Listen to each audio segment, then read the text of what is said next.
Hello everyone, welcome to Jamaican Queen TV. Winnie Mandela, also affectionately named the Mother of South Africa, was most known for being an anti-apartheid liberation fighter. However, throughout her life, her accomplishments were tainted by much propaganda, namely due to false conviction for kidnapping and fraud. Today, we will delve briefly into her beautiful, complex story.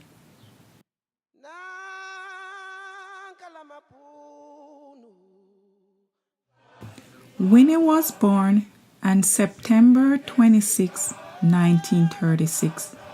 She was born in the village of Ibongowe, in what is now the Eastern Cape. She was the fourth of 9 children. Her parents, Columbus and Gertrude, were both teachers. Winnie's mother died when she was 9 years old. Winnie went on to Johannesburg for higher education. She earned a degree in social work in 1956 and several years later earned a bachelor's degree in international relations.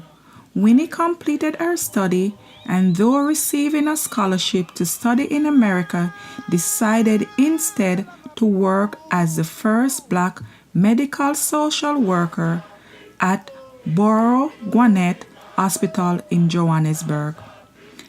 As a dedicated professional, she began to learn about the deplorable state that many of her patients lived in. Winnie met anti-apartheid activist Nelson Mandela in 1957. The couple married in 1958 and had 2 daughters. However, Mandela was arrested and jailed in 1963 and sent to prison for high treason. During this time, Winnie emerged as a leading opponent of apartheid. Because of her political activism, she was regularly detained by the National Party government. She was subjected to house arrest and kept under surveillance. After being arrested in May 1969, she was held for 17 months, 13 of which was spent in solitary confinement, where she was beaten and tortured. After the 1976 riots in Soweto, she was in prison without trial for 5 months and then banished to Bradford,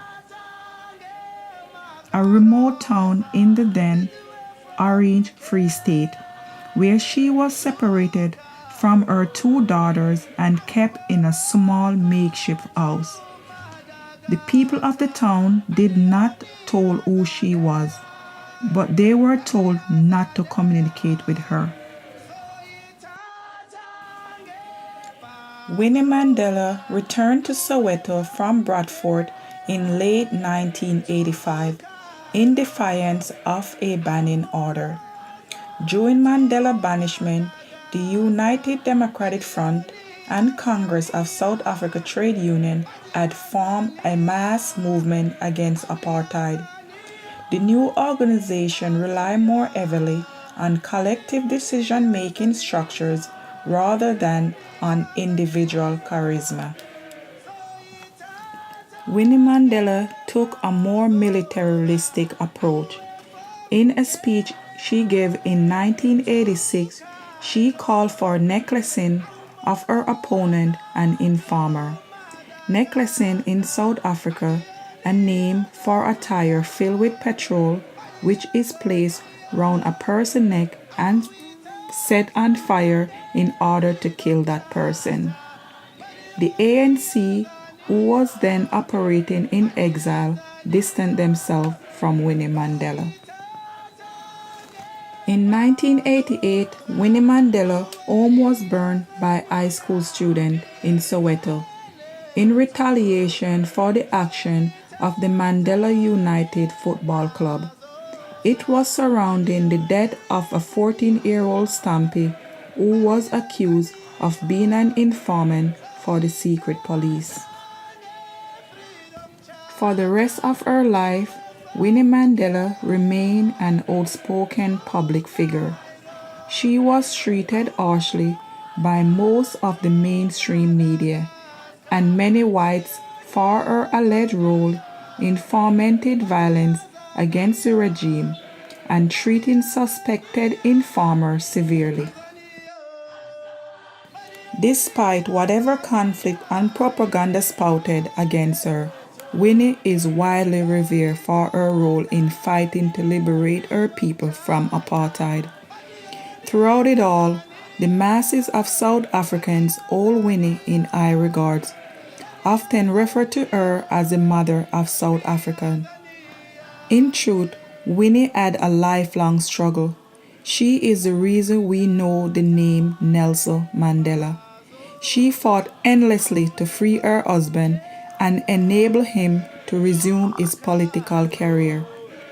But look even further to the overthrow of the Afrikaner government and the entire apartheid system. For almost 3 decades, she suffered for her belief, but never lost her fighting spirit even to the end.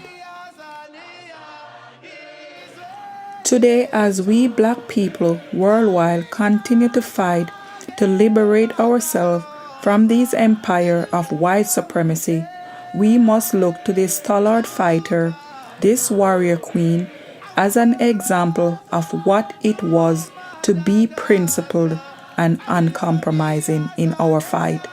Mama Winnie, we honor you.